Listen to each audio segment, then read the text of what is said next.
નમસ્તે, સ્વાગત છે આપનું આપણા કાર્યક્રમમાં કે જેનું નામ છે ગોષ્ઠી વિથ વિકલ્પ કોટવાલ. 1789નું વર્ષ હતું. વાત છે ફ્રાન્સની. 9 જુલાઈનો દિવસ હતો.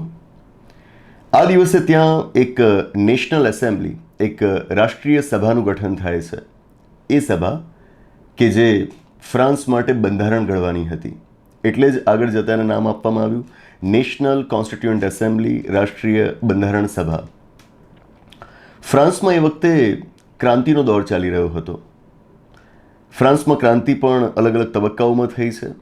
આમાંનો પહેલો તબક્કો આ 1789ના વર્ષ દરમિયાન ચાલી રહ્યો હતો. અને આવામાં ત્યાં આગળ રાષ્ટ્રીય સભાનું ગઠન થાય છે, બંધારણ ઘડવા માટેની સભાનું ગઠન થાય છે. એ વખતે ફ્રાન્સનો રાજા હતો લુઈ XVI, લુઈ 16મો. એ નહોતો ઈચ્છતો કે આવી કોઈક સંસ્થા બને અને દેશ માટે બંધારણ ઘડે, અને જો આવું થાય તો એની સત્તા સામે પડકાર ફેંકાય. એ નહોતો ઈચ્છતો કે આ સંસ્થા એકઠી થાય. સાથે ત્યાં આગળ જે સેકન્ડ એસ્ટેટ હતી એ પણ નહોતી ઈચ્છતી કે આ પ્રમાણે કોઈક લોકોના પ્રતિનિધિઓની બનેલી સંસ્થા એ દેશ માટે બંધારણ ઘડે અને આપણો વિરોધ થાય. તો આ લોકોએ કરીશું. આ નેશનલ એસેમ્બલીના બેસવા માટે ત્યાં આગળ એમણે કોઈ વ્યવસ્થા જ ના રહેવા દીધી. એમના એકઠા થવા માટે એમણે કોઈ સ્થળ જ ના રહેવા દીધું. ભેગા જ નહીં થાય તો પછી બંધારણ કેવી રીતે ઘડશે? પણ આ નેશનલ એસેમ્બલીના સભ્યો પણ મક્કમ હતા, દ્રઢ નિશ્ચયી હતા. એમણે કરીશું. નજીકમાં એક ટેનિસ કોર્ટ હતી, એ લોકો ત્યાં ચાલ્યા ગયા. નક્કી કર્યું કે આને હવે આપણું સ્થળ બનાવીએ બંધારણ ઘડવા માટેનું. અને ખરેખર બનાવ્યું. ટેનિસ કોર્ટમાં બેઠા બેઠા એમણે દેશનું બંધારણ લખ્યું.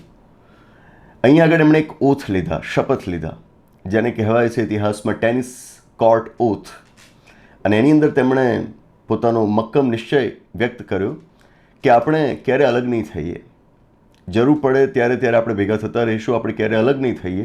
અલગ નહીં થઈએ કે જ્યાં સુધી આપણું બંધારણ નથી ઘડી લેતા. અને આખરે એમણે પોતાનું બંધારણ ઘડ્યું. 1791ના વર્ષમાં તૈયાર થઈ ગયું. તમારા ઇતિહાસમાં આવો ભવ્ય વારસો હોઈ શકે.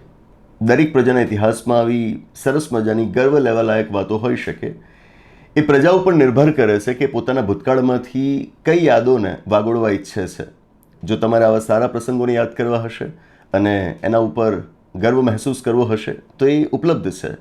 પણ જો તમને ભૂતકાળમાંથી ફક્ત ભૂલો શોધવામાં જ રસ હશે ને, તમે વાંક દેખ્યા જશો ને, તો તમને એવી જ વિગતો ભૂતકાળમાંથી મળશે. ભારતની અંદર પણ આવી ઘટનાઓને આપણે યાદ કરતા હોઈએ છીએ. ઘટનાઓનું ઐતિહાસિક મહત્ત્વ સમજીને એ દિવસોની આપણે ઉજવણી કરતા હોઈએ છીએ. જે દિવસે આપણને સ્વતંત્રતા મળી, સાચી સ્વતંત્રતા 15 ઓગસ્ટ 1947ના રોજ, તો એ દિવસને આપણે ઇન્ડિપેન્ડન્સ ડે તરીકે ઉજવીએ છીએ. મહાન ભારતનું બંધારણ, મહાન ભારતનું મહાન બંધારણ 26 જાન્યુઆરી 1950ના દિવસે લાગુ થવાની શરૂઆત થઈ. એની સાથે આપણે પ્રજાસત્તાક બન્યા. તો 26 જાન્યુઆરીના દિવસને આપણે પ્રજાસત્તાક દિવસ તરીકે ઉજવીએ છીએ. 26 નવેમ્બરના દિવસને પણ હવે આપણે બહુ રંગેચંગે ઉજવવા માંડ્યા છીએ. મેં અગાઉ આપને વાત કરી હતી કે 26 નવેમ્બરના રોજ ભારતના બંધારણનો સ્વીકાર થયો હતો, પણ આ દિવસની કોઈ ઝાઝી ઉજવણી જોવા નહોતી મળતી. જો કે 1979ના વર્ષથી આપણે નક્કી કરેલું હતું કે આપણે એને રાષ્ટ્રીય કાયદા દિવસ તરીકે ઉજવવો, પણ એ ઉજવણીમાં એટલો કોઈ ઉત્સાહ નહોતો જોવા મળતો. આપણે આપણી સંવિધાન કરિયર એકેડેમીની અંદર એની શરૂઆત કરી. 26 નવેમ્બરના દિવસને આપણે બંધારણ દિવસ તરીકે ઉજવવાની શરૂઆત કરી. અને પછી ભારત સરકારે 2015ના વર્ષમાં એને કોન્સ્ટિટ્યુશન ડે તરીકે જાહેર પણ કર્યો. હવે આવો જ વધુ એક પ્રયત્ન આપણે કરી રહ્યા છીએ કે 9 ડિસેમ્બરના દિવસની પણ આવી ઉજવણી થાય. કેમ? તો 9 ડિસેમ્બર 1946નો દિવસ હતો કે જ્યારે આપણું બંધારણ ઘડવા માટે બનાવાયેલી બંધારણ સભા એની પહેલી બેઠક મળે છે. 9 ડિસેમ્બર 1946ના દિવસે, એટલે કે આજથી બરાબર 78 વર્ષ પહેલાં બંધારણ સભાની સૌથી પહેલી બેઠકનું આયોજન થયું હતું. કેમ આનું ઐતિહાસિક મહત્વ છે? આપણા એ પહેલાંના 200 વર્ષના ઇતિહાસમાં પહેલી વખત એવું થવા જઈ રહ્યું હતું કે આપણે ભારતીયો જાતે નક્કી કરવા જઈ રહ્યા હતા કે આપણા દેશનું શાસન કઈ રીતે ચાલશે. આ પહેલાંના 200 વર્ષમાં તો અંગ્રેજો જ નક્કી કરતા કે આપણા દેશનું શાસન કઈ રીતે ચાલશે. એમાં આપણી કોઈ ભાગીદારી નહોતી. 200 વર્ષના ઇતિહાસમાં પહેલી વખત આપણે ભારતીયો આપણા દેશનું શાસન કઈ રીતે ચાલશે જાતે નક્કી કરવા જઈ રહ્યા હતા. શું આ એક અદ્ભુત ઘટના ના કહેવાય? ચોક્કસથી કહેવાય. સંસ્થા બની, પણ એ સંસ્થા એમને એમ ના બની. એને બનાવવા માટે આપણે દેશમાં ચૂંટણીઓ કરાવડાવી. 1946ના વર્ષમાં અંગ્રેજોએ ભારત એક કેબિનેટ મિશન મોકલ્યું હતું અને કેબિનેટ મિશનની ભલામણોનો સ્વીકાર કરીને આપણે આપણા દેશમાં પરોક્ષ ચૂંટણીનું આયોજન કરીએ છીએ. દેશમાં જે પ્રાંતીય ધારાકીય પરિષદોના સભ્યો ચૂંટાયેલા હતા એ સભ્યોએ બંધારણ સભાના સભ્યોને ચૂંટ્યા અને આમ લોકોના પ્રતિનિધિઓને આપણે બંધારણ સભામાં સ્થાન આપ્યું. આ સંસ્થા હવે આઝાદ ભારતનું શાસન કઈ રીતે ચાલશે, એના લોકો પાસે હકો કયા રહેશે, સરકારની જવાબદારીઓ કઈ રહેશે, આ દેશનો નાગરિક કોણ કહેવાશે, આ તમામ મુદ્દાઓ ઉપર મનોમંથન કરીને જોગવાઈઓ નક્કી કરવાની હતી. આટલી ઐતિહાસિક ક્ષણ એ હોય અને જો આપણે એને યાદ ન કરીએ તો હું કહીશ કે આપણે ઇતિહાસને બરાબર જાણતા નથી, ઇતિહાસ પ્રત્યે આપણે એટલા ગંભીર નથી. 9 ડિસેમ્બરના મહત્વને ધ્યાનમાં રાખીને આજથી 2 વર્ષ પહેલાં આ જ દિવસે આપણે આપણા આ કાર્યક્રમ ગોષ્ઠી વિથ વિકલ્પ કોટવાલની શરૂઆત કરી હતી. એટલે કે આજે આપણા આ કાર્યક્રમનો બીજો જન્મદિવસ છે. આ સંસ્થાએ બહુ કામ કર્યું. બંધારણ ઘડવું અને એ પણ ભારત જેવા વૈવિધ્યસભર દેશ માટે ઘડવું એ બહુ મોટું કામ કહેવાય. અંદાજે 3 વર્ષ જેટલો સમય એને લાગ્યો. પ્રિસાઇઝલી 2 વર્ષ 11 મહિના 18 દિવસનો સમય એમને બંધારણ ઘડતા લાગ્યો. 60 અલગ અલગ દેશોના બંધારણોનો એમણે અભ્યાસ કર્યો. અને તમને જાણી નવાઈ લાગશે કે બંધારણ સભા સમક્ષ જ્યારે એમણે ડ્રાફ્ટ કોન્સ્ટિટ્યુશન તૈયાર કર્યું, બંધારણનો મુસદ્દો તૈયાર કર્યો ને, લોકોના અભિપ્રાયો એમણે માંગ્યા કે તમે કહો કે આના ઉપર તમારા વિચાર શું છે. અલગ અલગ સુધારાઓ સૂચવવામાં આવ્યા. 7,635 સુધારાઓ સૂચવવામાં આવ્યા હતા. Can you believe? 7,500 કરતાં પણ વધારે સુધારાઓ સૂચવવામાં આવે અને એમાંથી બંધારણ સભાએ હાઉસની અંદર 2,347 જેટલા સુધારાઓને મૂવ કર્યા હતા. એટલે કે એના ઉપર કામ પણ કર્યું હતું. જે ટ્રિવિયલ હતા, જે બિનજરૂરી હતા એને કાઢી નાખ્યા. ઓલમોસ્ટ 2,500 જેટલા સુધારાઓ ઉપર એમણે કામ કર્યું હતું. હવે આટલું બધું કામ કર્યું હતું, સમય તો લાગે જ ને. તમે જોશો કે બીજા દેશોમાં જે બંધારણો ઘડાયા એમાં આવી પ્રક્રિયાઓને નથી અનુસરવામાં આવી. તમે વાત કરો અમેરિકાની, વાત કરો તમે કેનેડાની, વાત કરો તમે ઓસ્ટ્રેલિયાની, તમે વાત કરો સાઉથ આફ્રિકાની. આ એ દેશો છે કે જ્યાં આગળ કોન્સ્ટિટ્યુશન્સ વર પાસ્ડ એઝ દે વર મૂવ્ડ. એટલે કે ત્યાંની બંધારણ સભાએ જેવું બંધારણ ઘડ્યું, રજૂ કર્યું, એટલે બસ એના ઉપર સીધું જ પાસ કરવાનું કામ, એના ઉપર વોટિંગ કરાવવાનું કામ, વાત પૂરી. ભારતના બંધારણ ઘડતરની પ્રક્રિયા આવી નથી.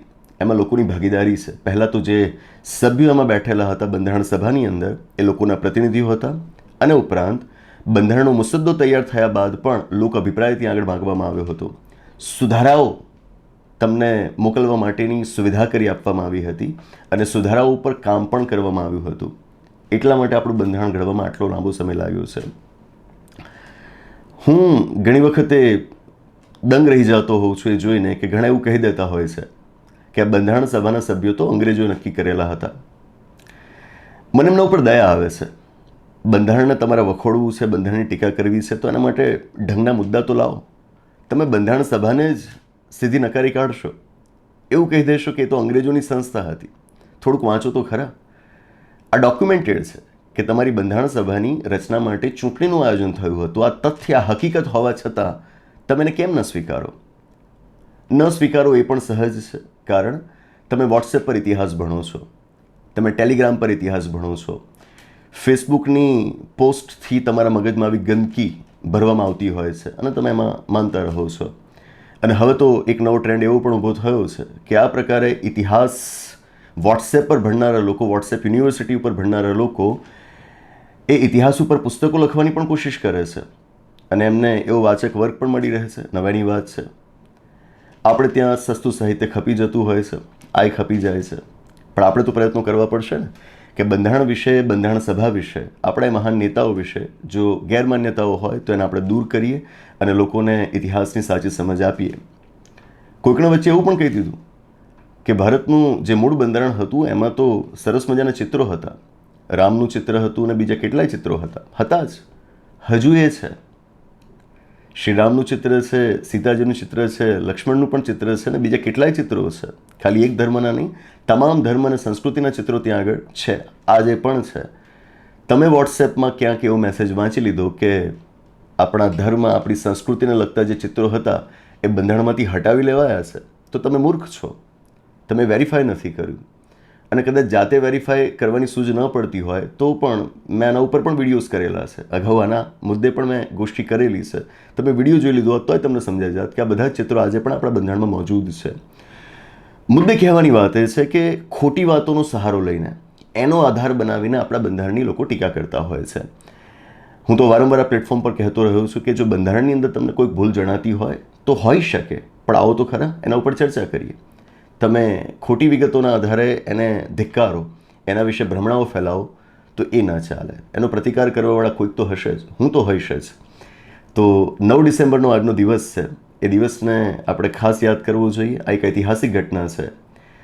બંધારણ સભાના આપણા જે સભ્યો હતા ને, એમણે બહુ મહાન કામ કર્યું છે. કેવી રીતે?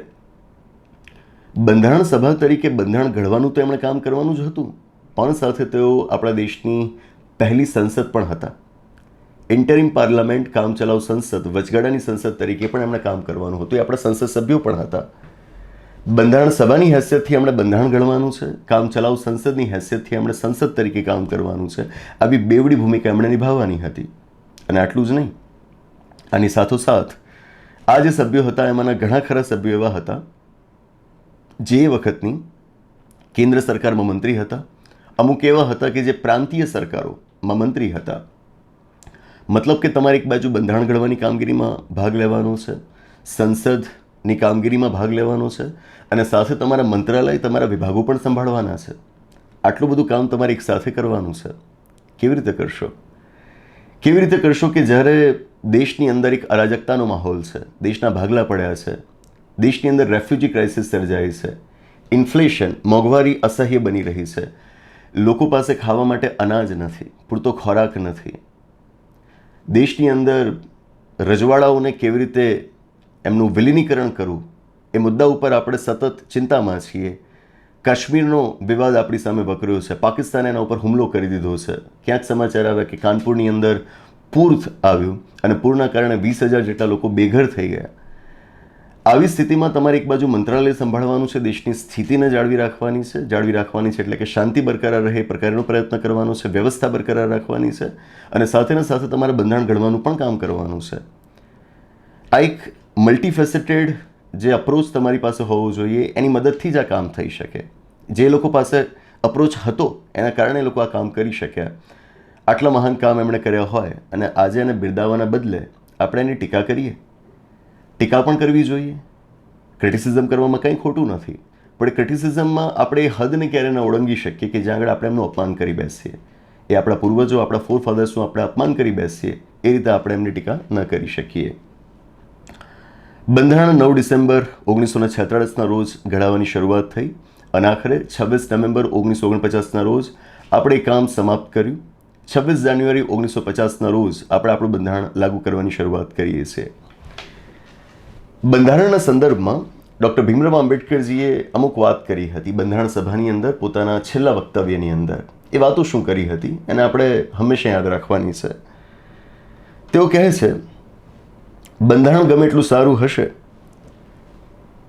પણ એ નિષ્ફળ સાબિત થશે કે જો એ બંધારણને લાગુ કરવાવાળા લોકો યોગ્ય ન રહ્યા.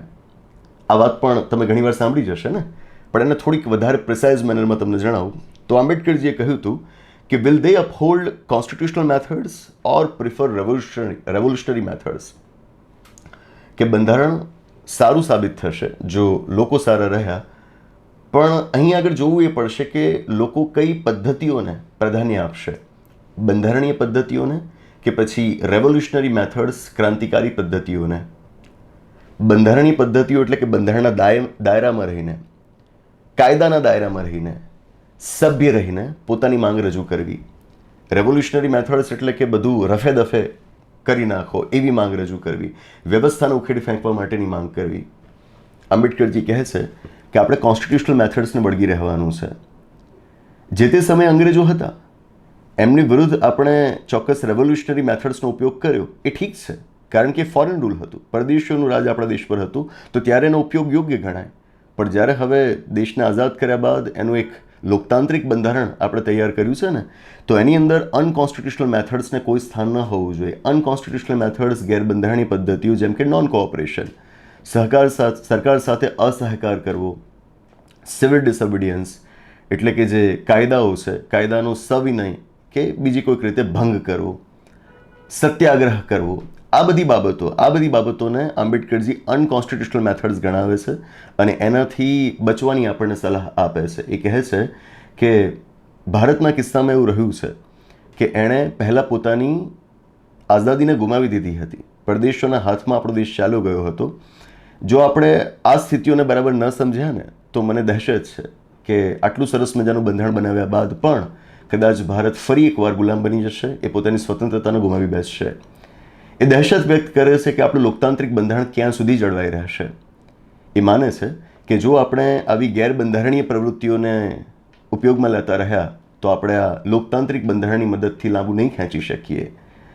તેઓ કહે છે કે કોઈ પણ લોકતંત્ર ત્યારે જ સફળ થાય કે જ્યારે એ રાજનૈતિક લોકતંત્ર બનતા પહેલાં એક સામાજિક લોકતંત્ર હોય. પોલિટિકલ ડેમોક્રેસી પછી આવે, પહેલાં સોશિયલ ડેમોક્રેસી હોવી જોઈએ. અને કદાચ ને જો તમે પોલિટિકલ ડેમોક્રેસી પહેલાં બનાવી દીધી હોય, વન મેન વન વોટ, માણસ છો તો તમને એક મત આપવાનો અધિકાર મળશે, એ પોલિટિકલ ડેમોક્રેસી થઈ. તો તમે કદાચ રાજકીય લોકશાહી સ્થાપિત કરી પણ દીધી તો હવે તમારે એ સ્વીકારવાનું છે કે આ રાજકીય લોકશાહી તો જ ટકશે કે જો તમારા દેશની અંદર સામાજિક લોકશાહી તમે સ્થાપિત કરી છે. સામાજિક લોકશાહી એટલે કે જે સ્વતંત્રતાથી આગળ સમાનતા અને બંધુત્વના વિચારો ઉપર આધારિત છે. ધર્મ, જાતિ, લિંગના આધારે જે ભેદભાવો થાય, ભાષાના આધારે જે ભેદભાવો થાય, પ્રદેશોના આધારે જે ભેદભાવો થાય, એ તમામથી ઉપર જઈને જ્યારે આપણે એક સમાજ બનીએ, અત્યારે જેમ જ્ઞાતિ આધારિત સમાજ છે એવા નહીં, ભારતનો આખાનો એક સમાજ બને, જ્યારે આવી એક સામાજિક લોકશાહી આપણે સ્થાપિત કરીએ ને ત્યારે જ આપણી પોલિટિકલ ડેમોક્રેસી, રાજકીય લોકશાહી જે બંધારણે આપણને આપી છે એ જળવાઈ શકે. આવું ડૉક્ટર ભીમરાવ આંબેડકરજી કહેતા.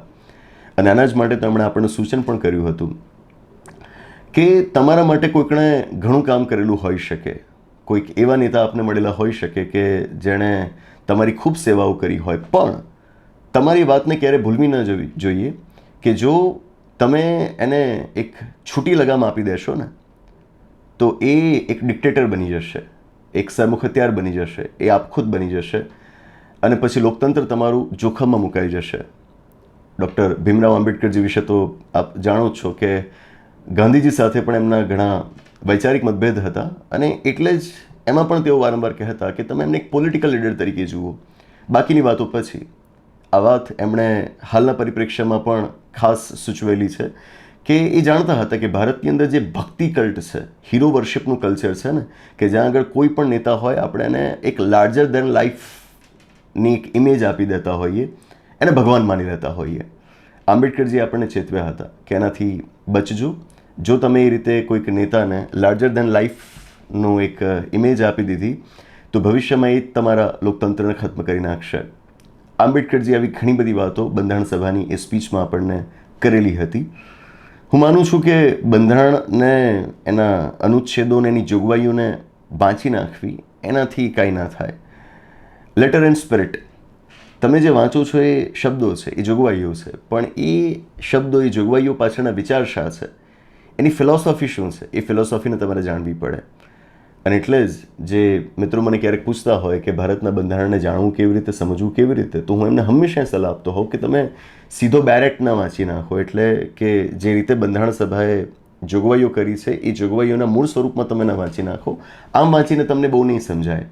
તમારે એની ફિલોસોફીને જાણવી પડશે, એની પાછળના વિચારોને સમજવા પડશે અને એ વિચારોને જાણવા માટે બંધારણ સભામાં આપણા એ મહાન નેતાઓએ જે ચર્ચાઓ કરી હતી, જે મનોમંથન કર્યું હતું, જે એકમત કેળવ્યો હતો, એ બાબતોને પણ આપણે સમજવી પડશે. બંધારણ સભાની ચર્ચાઓને આપણે વાંચવી પડશે, જાણવી પડશે. નાના મોટા આવા કાર્યક્રમોની અંદર આપણે પ્રયત્ન કરતા હોઈએ છીએ બંધારણ સભાની ચર્ચાઓ, એ મૂળ વિચારોને લોકો સુધી પહોંચાડવાનો. આપ પણ એને જાણો અને અન્યો સુધી પહોંચાડવાનો પ્રયત્ન કરજો. છેલ્લે એક વાત કરીશ કે તમામ દૃષ્ટિકોણથી જોતાં મને લાગે છે કે constitution of India is no less than a wonder. એક અજાયબીથી કમ નથી. પેલું કહેવાય ને કે 7 વન્ડર્સ ઓફ ધ વર્લ્ડ, વિશ્વની 7 અજાયબીઓ, એવી જ એક અજાયબી છે ભારતનું બંધારણ. આટલા વૈવિધ્યસભર સમાજને એક તાંતણે બાંધી રાખવો એ કોઈકને અશક્ય લાગે એવું કામ છે. વિદેશો પણ એ વખતે માનતા હતા કે ભારતીયો વિચારે છે કે આપણે લોકતંત્ર સ્થાપીશું, કરવા દો એમને આ પ્રયોગ, પણ એ લોકો નિષ્ફળ જશે. પણ આપણે સફળ રહ્યા, બંધારણના કારણે સફળ રહ્યા. તો આટલા વૈવિધ્યસભર સમાજ અને એમાં પણ જે સામંતી માનસિકતાવાળા લોકો છે, જે કોમવાદી છે, જે જાતિવાદી છે, એ બધાને પણ એક હદથી બહાર ન જવા દઈને એક તાંતડે બાંધવાનો પ્રયત્ન કરવો બધાને, એ કામ આપણા બંધારણે કર્યું છે. આવું કામ તો એક એવો જ દસ્તાવેજ કરી શકે ને કે જે એક વન્ડર હોય, એક અજાયબી હોય. એટલે જ મેં કહ્યું કે it is like a wonder. બંધારણની મહાનતા તો એ પણ છે કે જે લોકોને એની અંદર આસ્થા છે, બંધારણની અંદર જેને શ્રદ્ધા છે, એના માટે તો બંધારણ મોજૂદ છે જ. એના માટે તો એ રક્ષણ અને બીજી સુવિધાઓ કરી જ આપે છે. પણ એવા લોકો કે જે બંધારણમાં નથી માનતા, ભારતનું બંધારણ એમને પણ ક્યાંય રોકતું નથી, એમની સાથે પણ કોઈ ભેદભાવ નથી કરતું. એ એમને પણ રક્ષણ આપે છે, એમના માટે પણ સુવિધાઓ કરી આપે છે. આપણા ભારતના બંધારણની મહાનતા છે. તો બસ બંધારણને આપણે ઉજવતા રહેવાનું છે અને એ ઉજવણીના ભાગરૂપે જે પ્રયત્ન અમે કરી રહ્યા છીએ, આ એક પ્રયત્નને આપ ધ્યાને લેશો કે 9 ડિસેમ્બરની તારીખ, આ દિવસની પણ આપણે ભવિષ્યમાં ઉજવણી કરતા હોઈએ. ઉજવણી એટલે કે સરકાર તરફથી એની એક વિધિવત ઘોષણા થાય અને 9 ડિસેમ્બરને પણ આપણે એક એના ઐતિહાસિક મહત્ત્વના આધારે ઉજવતા થઈએ. 15 ઓગસ્ટ, 26 નવેમ્બર, 26 જાન્યુઆરીની માફક એવો પ્રયત્ન અમે અત્યારે કરી રહ્યા છીએ. બસ તો એની સાથે આ ગોષ્ઠીને અહીં આગળ સમાપ્ત જાહેર કરીએ છીએ. આવનાર એપિસોડમાં આવી જ કોઈક નવી વાત સાથે, એક રસપ્રદ ચર્ચા સાથે, એક નવી ગોષ્ઠી સાથે પાછા મળીશું. આભાર. નમસ્તે.